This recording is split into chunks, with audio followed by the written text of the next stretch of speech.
Welcome to episode 30 of Leading People with me, Jerry Murray.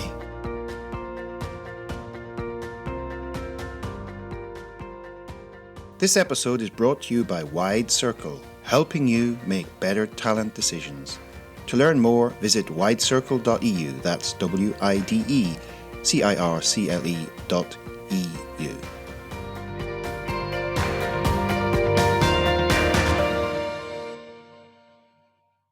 Have you ever wondered why coaching has become so popular and why leaders need coaching now more than ever as we emerge from the pandemic? And what impact has the pandemic itself actually had on leaders? These are just some of the questions that I explore with this week's guest, author and executive coach, Andrea Largus. Andrea has been working as a coach for nearly 25 years and has noticed some interesting impacts that the pandemic has had on leaders and what this means for the future. Andrea Largus, welcome to the show. Thank you very much, Jerry. It's a pleasure to be here. So it's really, I've been following your work for quite some years, and I'd like to, get into that in a few minutes, and not just the work you do, but also the books you've written, and get to let our listeners get to know you a little bit better. Maybe we can start with this classic question: how did you get here? What person, place, or event stands out in your journey to where you are today? Or was it some sort of epiphany moment, or that? So you've ended up as a leading figure in the coaching world, but you didn't start like that. So how did you get here? Yeah, that's an interesting journey because it started 20 years ago, over 20 years ago. I always worked or was interested in communication. I worked with cinema and theater. Actually, I started from ballet dancing. I was a classical ballet dancer, and therefore I was always interested on the theater world, also on the setting, the stage setting. From there, I studied the scenography parts of the theater, and from there I moved from TV and cinema. Therefore, NLP was brought into my attention, and then from there I moved to coaching. So it's a very long story, but coaching, from the moment it started being in my life, I never gave up on it, because I do believe on that methodology. I do believe on that approach. And I have been working on that since then. So, yeah, over 21 years now, a long time, a lifetime. Okay. And the journey hasn't just been from ballet, theatre, cinema, movies or TV, etc., through to coaching. You come from... Just tell our listeners I know you don't live there today, but where do you come from? What are your origins? I'm from Brazil. I have been living in Brazil I grown up in Brazil.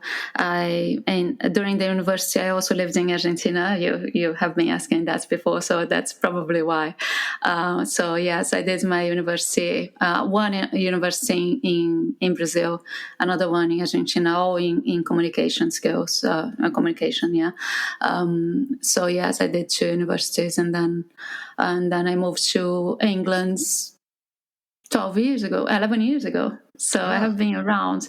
And yes, in the last 20 years, I have been traveling all around the world. So I have a 16 years old daughter who have more stamps in her passports than most adults that I know, actually. Right. And I guess then you're able to operate and work in several different languages then? English, Portuguese, and Spanish. I'm fluent on the 3 of them, yes. Okay, very good. Okay. So you've authored or co-authored several books. Perhaps tell our listeners a bit about the books, and maybe at that point in time, what was the motivation or purpose for writing those books at that point in time? The first one we wrote, Joseph O'Connor, and I, was the coaching with NLP.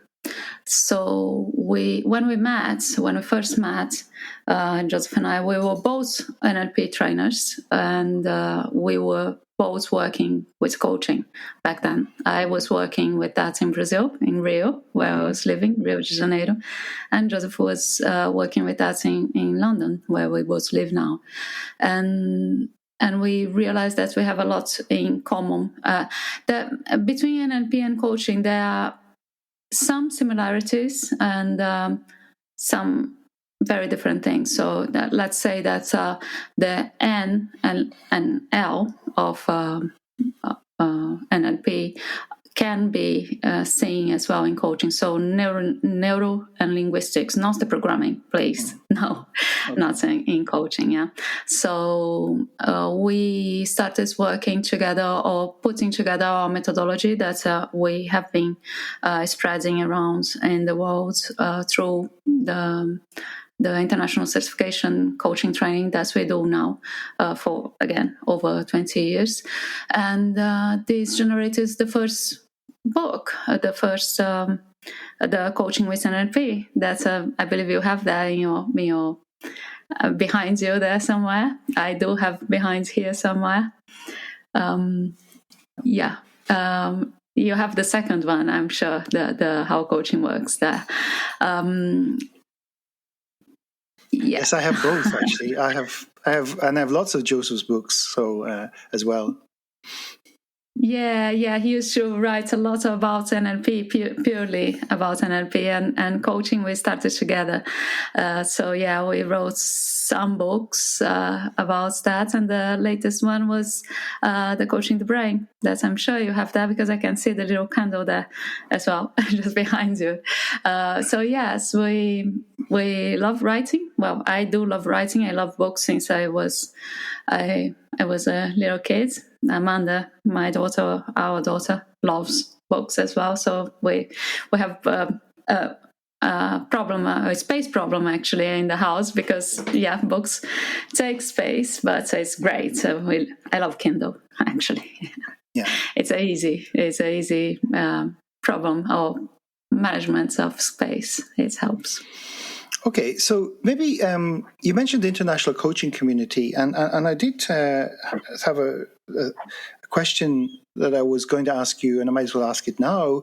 You and Joseph established this community, and maybe for some of our listeners out there who are either coaches or who are thinking of going into coaching, maybe tell us a bit about the international coaching community and how it might be different from or complement some of the other well-known coaching bodies such as the ICF or the EMCC. Mm-hmm. Well, the ICC, the International Coaching Community, as you said, we founded. Let's put in order. First of all, we found Lumbens Coaching. That's our company that actually owns the methodology that we spread around the world. That's the International Coaching Certification Training. It's the training that we spread. Actually, has been certifying people in every single continent. So it's over 15,000 people now, I think, certified through that methodology that Joseph and I created. The methodology certifies through the ICC. That's why I'm putting in that order. So the ICC is the certification organization, as ICF is. So if we put ICC as the certifying organ, is standing to establishing the codes of ethics, the foundation standards of the fundamental skills that really take care of the profession as it is. So to make sure that whoever call themselves coaches are actually performing as coaches and not doing anything else to just to call themselves coaches without knowing without knowing what they're actually doing, what the profession is. So if I understand it correctly then, Andrea, it's it's like it's an alternative to the ICF or EMCC the International Coaching Community, the ICC, is an alternative body that can certify people in coaching if they want to train in your methodology. Is that correct? Yes, the ICC is a global organization that certifies trainings. In that case, Lomans training that has the EMCC quality awards given to that training specifically. So yes, ICC is definitely an alternative. More than that, is an equal organization to the ICF in that sense. So it takes care of the coaching profession in the same way as the ICF do. Because the ICF is really driven out of the US, although I know it's expanded a lot this last few years in other countries, but its roots are in the North American coaching world, right? And it's gradually expanded. What's the sort of geographical reach of the ICC, your international coaching community?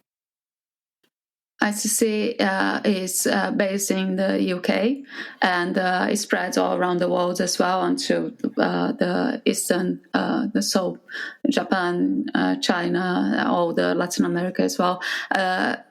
Much less in the US at the moment, but all around the world. If you see on the ICC websites, so you can see that it's in all the continents. It spreads all around the world. As I say, it's a global organization, not as much as ICF on the US, but all around the world. Yes. Oh, yeah, okay. And I'm actually just a curiosity. One of those things that jumps into my head as we're talking. Given your background and Joseph's background, who's also the co-director of ICC, given your background in NLP, does it tend to attract a lot of NLP trained people who want to do coaching? Or is it just a mix of lots of different people? Not anymore, Jerry. People on the beginning, when we started a long time ago, they used to be confused. I think it was more about confusion, not so much clarity about what was what. What was NLP, what was coaching, what we were doing actually. So in the beginning, yes, there was a lot of NLP people attracted to the coaching training we were giving. Most of all because of the names and Joseph's books actually. So yes, but at the moment, no. Most of people that are attracted to our trainings are business people, people who are actually interested on the coaching per se, and not NLP. A lot of people, actually, I can say, as a matter of fact, I ask sometimes in the trainings I give, I ask how many people knows NLP. A lot of people don't even know what the letter stands for. So it's quite interesting movements that have been happening recently. Yeah, and there's a term in artificial intelligence called natural language processing, which also is called NLP. So younger people are probably going in and saying, "Is that artificial intelligence?" And then if you went back to the origins of NLP, Richard Bandler might say it is, but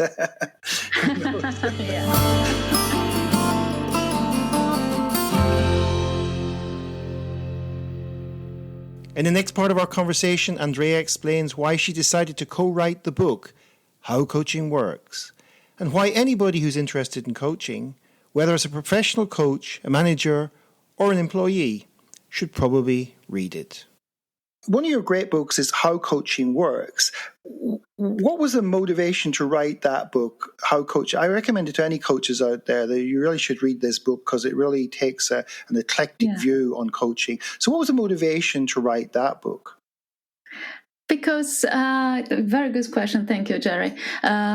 Because there was too many people exactly doing what you just said, trying to say it belongs to me, my coaching is good because, too many schools saying this is what coaching is.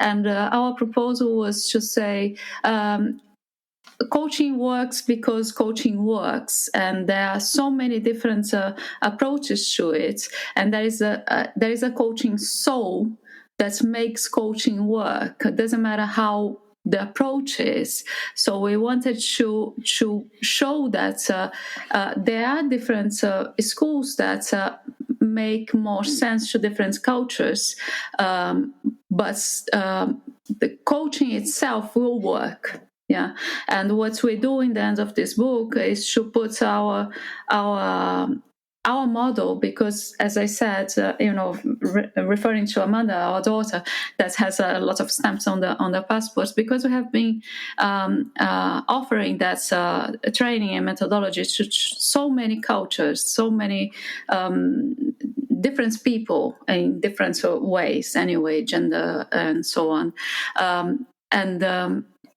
we found, and we strongly believe that our methodology works for the human being. It doesn't matter the culture. So it's more like an integral methodology that I can talk with you, I can talk with a Chinese person, I can talk with an American person, I can talk with a Brazilian person, I can do the same kind of coaching, because for the human being, it's not necessarily an American school. Yeah, it's not about a Latin American school. It's not about an Oriental school.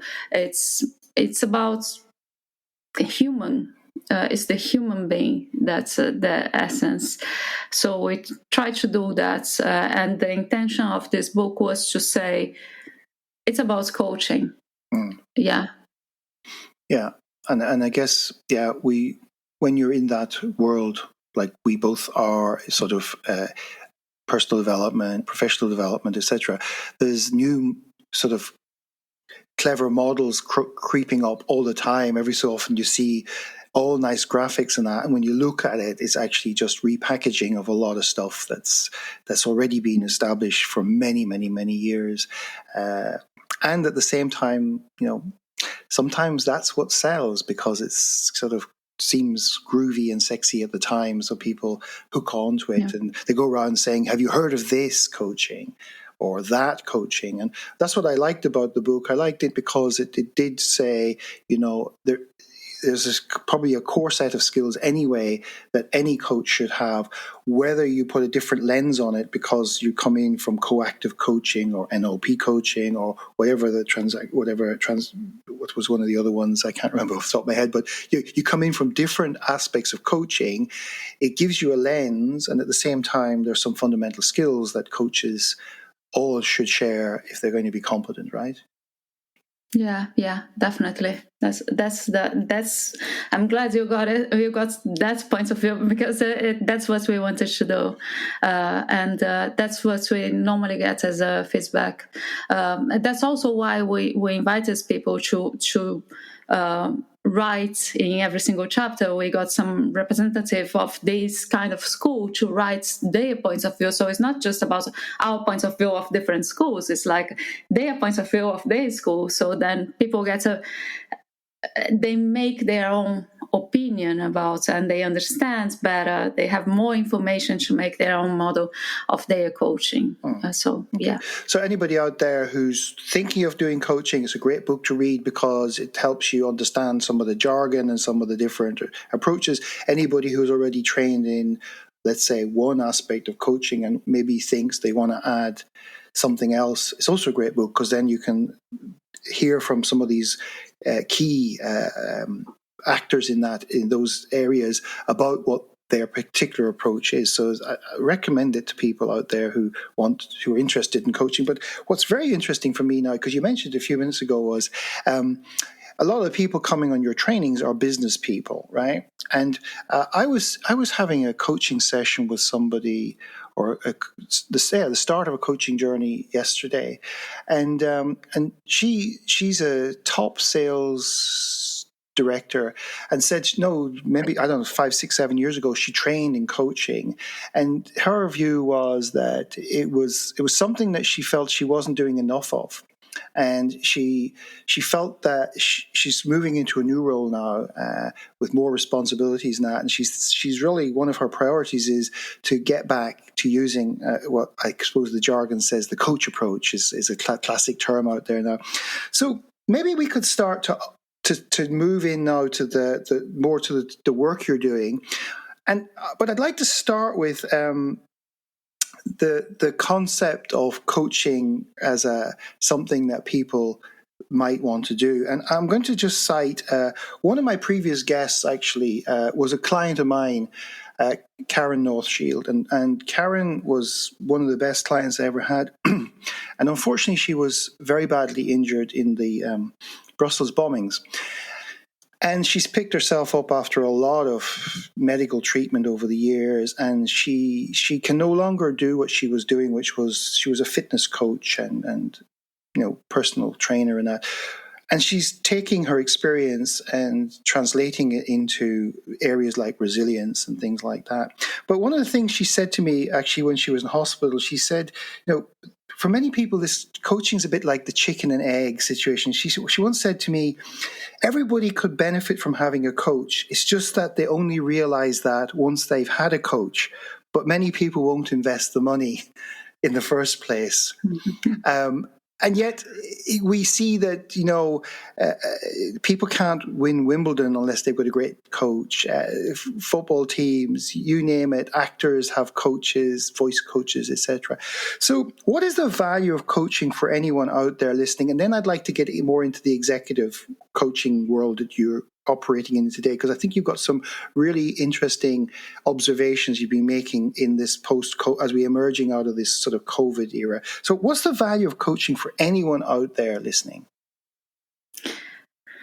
Yeah, well, you kind of gave half of the answer there, didn't you? Because yes, everybody can benefit of having a coach. Now, how do you know that you can? Yes, first of all, listen to those people that did have a coach, because it's interesting. Sometimes you do read or listen to top people saying that. So you can see ex Google guys, ex so many big companies guys saying, I did have a coach, and I just realized how good it was after I had it, because before when someone recommended that to me, I thought, this is nonsense. I'm the CEO. Why do I need a coach?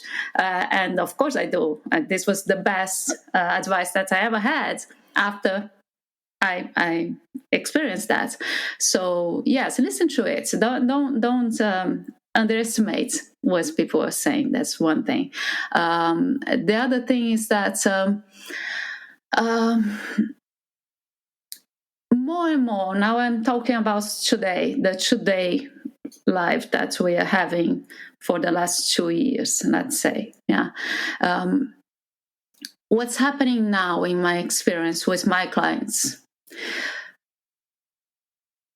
I know different types of coaching. Yeah, different levels of coaching. So let's say that's from the behavior, that's the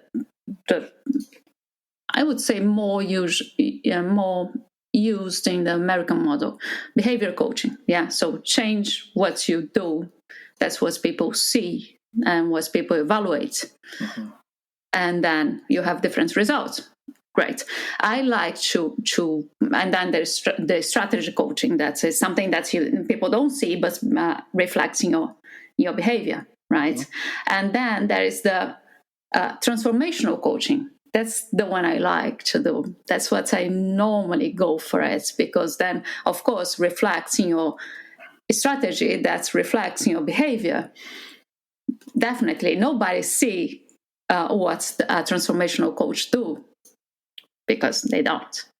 But they see the behavior changing. They don't see the strategy. The clients feels it. Yeah. Now, why am I saying that? Because right now, during the pandemic, people started noticing that the only thing that stays the same on the new normal, yeah, is the human beings behind the cameras. That's the only thing that is still normal, is still real. And the only thing that we can actually do to make a difference is to keep ourselves together and to help the others to be the best they can be, because we can say whatever we want, we can do whatever we want, so produce the results that we wish and we could do before, but what will make the difference in the end, when people are missing hugs and kisses and crossing in the corridor on the companies, what can make the real difference is how you make the other person or other people or your team feel. And this you can do over the camera, even if people don't think you can, but you can. And the only thing that people will remember about you in the end is how you make them feel. Okay, so at this stage, I'm going to assume that our listeners, their ears have perked up and they want to know more, because I had a question here. Really, why do leaders or executives need coaching now more than ever?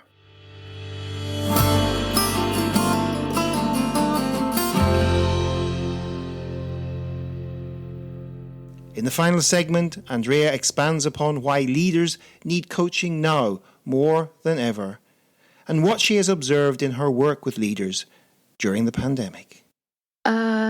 Because in order to do what you are intending to do, in order to build anything, first of all, you need to know what you want to build, definitely, because I was about to say, in order to build what you want to build, a lot of people don't know what they want to build. Just start with. Even if they have the biggest chair in the room, Now we are not even talking about the room, okay? Even in the biggest position in the company, they pretend that they know what they want to build, but a lot of people don't. So to start with, why do you want a coach? In order to know what you want, really, where you want to go. Once you know where you want to go, why do you want to go there? Yeah. Because so many people pursue the goal just because. Then once you know why you want to go there, and that's I think is one of the things that's catching my eyes and my attention much more now. Be alert, because the signs and the opportunities are open and it's happening all the time. And right now, because when we were talking yesterday, Jerry, and I mentioned, let's see what's the news bring tomorrow, yeah? Because what's happening more and more now is that the opportunities are presenting themselves all the time on the virtual world right now, and there is no more time for even medium term planning. Much less opportunities for that. So more and more executives are being pressed to act fast. So as soon as you have the direction and you have the why, so you have where and you have the why, many times you need to be alert to do something, even if it's minimal, it's very small, but do something now, send a message now. You see something and you see the sign. Well, it seems like all esoterical, but it's not. You see something, do it now, and that's something that a coach can help you to be aware what is there for you, because things are there, but because people go so distracted about everything else, because everything else is happening, especially on the virtual environment. Everything else is happening. So how can you keep your focus in what's really matter for you? Yeah, and what you say actually is echoed in some of the other conversations I've had with other guests around, knowing what your purpose is, because a leader needs followers, and the followers, several of the guests have highlighted this idea that the followers are going to follow it's almost your energy, right? And your energy has to be quite clear and clean for those people to be able to, let's say, connect into it. and it has to also even connect into them having some sort of share in your sense of purpose or what you want to achieve. And then we get back to leaders need to be more aligned and congruent within themselves to, as you say, do something now, act.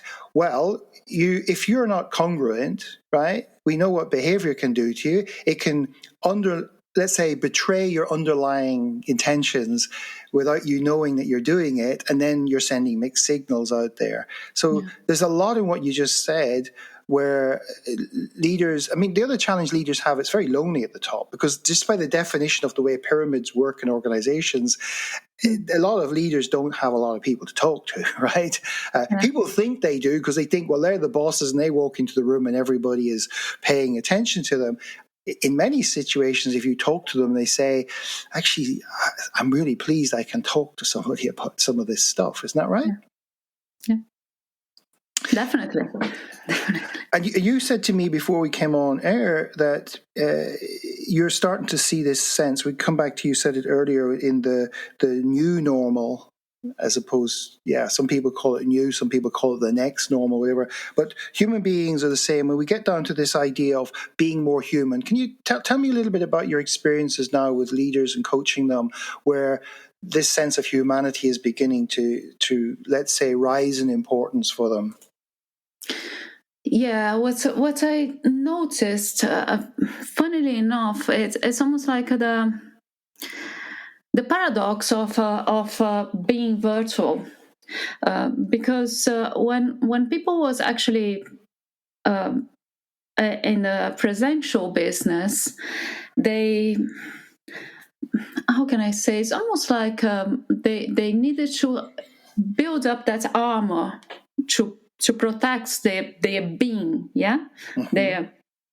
their human being, their body, literally, and then the coldness of the virtual world, what I have been noticing, and especially what I have been getting from my clients, is that the distance that the camera gives, the virtual environment gives to them, is that they are it's almost like the shell of their armor breaking down, and they feel vulnerable, quite vulnerable. And these are leaders now you're talking about, yes? These are leaders. When they talk to a coach, of course, they won't tell that to their team.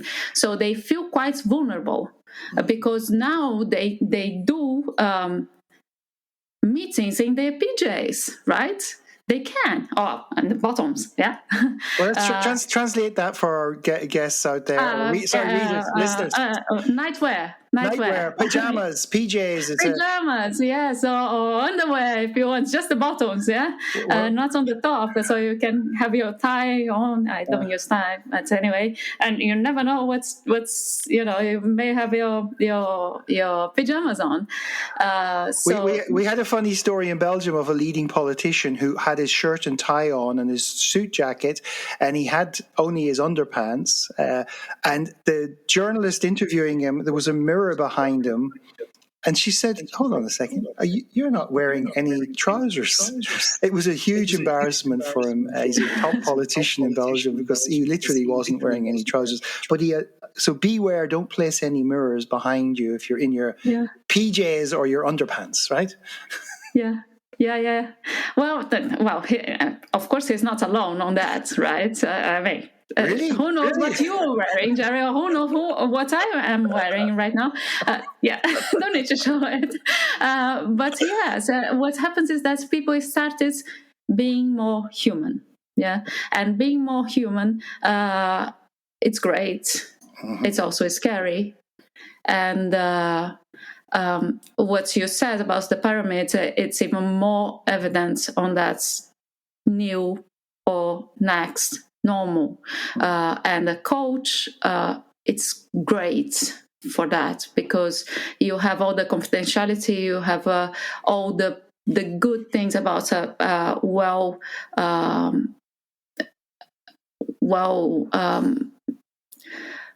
what's the name? Instructors,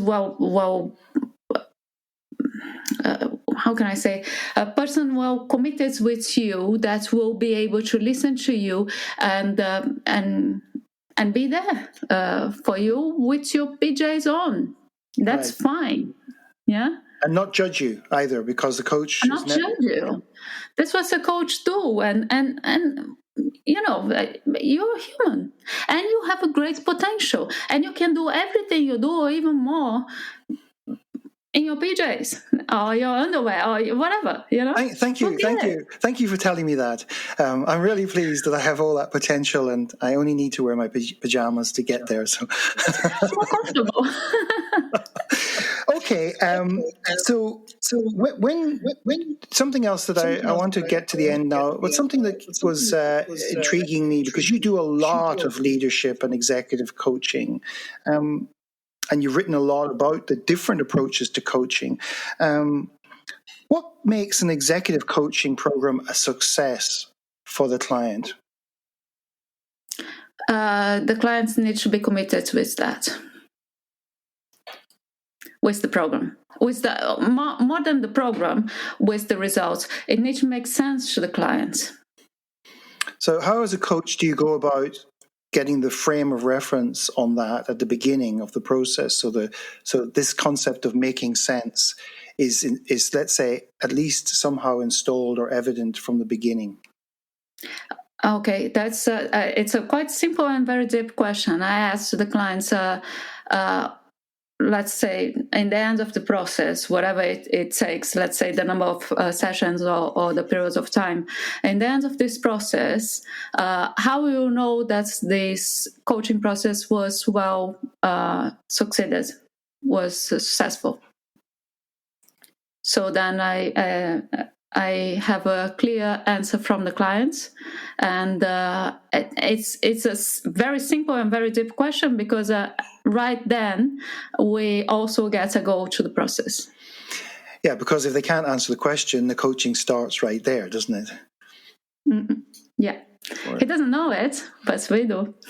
Yes, of course. Okay, well, let me just ask you a couple of last things. Given this, where we're at, and we're still, as we're recording this, we still got Omicron and all this stuff going on out there. A lot of people are, of course, tired of it. A lot of people are hoping that the worst is over, and that even though the virus is still very rampant, it's less severe, etc., etc. And the world of work has been turned upside down for many people, whether you've had to work from home or whether you've been in those frontline jobs where you've had to deal with extra precautions, or you're in the healthcare sector and you've had to deal with a lot of trauma and a lot of health issues for people. And maybe you can give us one or two tips now on this humanity thing, this humanness thing, as a way to now transition into whatever will emerge from this experience we've had for 2 years. In which way? Well, I mean, if somebody's out there and they've let's say, you mentioned this thing about the leader who walks into the room and had this sort of shield up and that, and leaders are not the only people who do that. You can go into a lot of, in the past, in those physical meetings and that, there was a lot of, you sense it in the energy, and there was a lot of shields going up on that. And then you talked about the online world and how, it also gave the impression of coldness, but actually people felt exposed. So if you were giving advice to managers, leaders out there who are looking at how are they going to rebuild the workplace and the work, etc., but in a more human way. So how are they going to go about it now, based on some of these conversations you've been having and these realizations that it's not just all transactional, like turn up, do a job, get paid. That's what you're there for, is what some people will say. What do they expect? Where is this humanness coming in, and how can people be more human if they're managing or leading people? Yeah, Jerry, it's interesting, because I think this is not a scientific question. I think this is more actually a human question. It's happening. It's not something that people will need to think how I will do that, it's happening. People is doing that. I think if someone is trying not to, it's having a hard time. It's being really difficult to go back to the, oh no, forget about it. Let's talk just about business. I don't know if I've been trying to talk just about business with someone without asking, how are you really meaning it? Before it was just, how are you? Yeah. Pass. And now it's really, how are you? Yeah, how is your family? You really care about people, and that's great.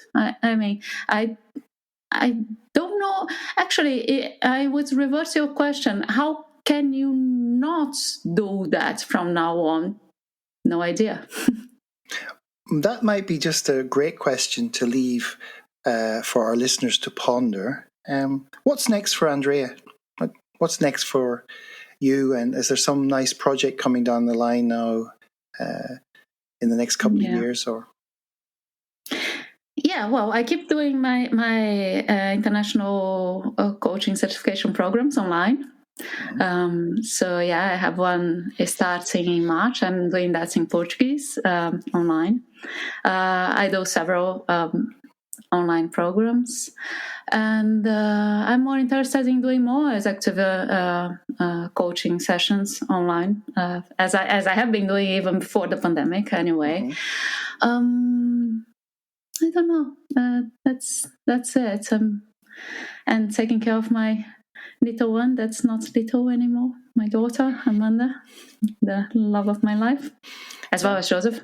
Before he says he better also know that he's the love of your life as well. Yeah. yeah. Better say it. Yeah, and for anybody listening, we had Joseph on the show last year talking about the book Coaching the Brain, which was a great conversation, fascinating conversation. So how can people best get in contact with you after this? Yeah. They want to connect with you. Well, I am in LinkedIn, Andrea Lages. I believe you may put that in your page. Anyway, Andrea Lages with the red shirt on, because I have two profiles. One I don't use anymore, so the red shirt Andrea Lages on. Also, my website, lambent.com. So LAMBENT.com. Andrea@lambent.com as well. Yeah, I think this will do the trick. The trick. And are there any free resources on your website that people can sample things? Yes. Yes, there is a free ebook. I can give you the link for that. Can you put in your page, Sherry? I'll put it in the show notes for the listeners out there, and they can click on that and get access to your free ebook. Listen, it's been fantastic talking to you today, and I'm really grateful for you taking the time to be on the show and to share your thoughts and your wisdom and your experience of the world of coaching. I hope that the listeners got as much out of it as I did, and I'd like to wish you lots of success. Thank you very much. It was a pleasure. Thank you very much. Thank you for tuning in to this week's episode. You'll find details of what we covered in the show with links, etc. in the show notes. Please share your key takeaways from today's guest and let your friends and colleagues know about the podcast. Oh, and if there's a particular author or leading thinker you'd like me to interview, just get in touch and I'll do my best to get them on the show. This episode was brought to you by Wide Circle, helping you make better talent decisions. To learn more, visit widecircle.eu. That's WIDECIRCLE.eu. Until next time.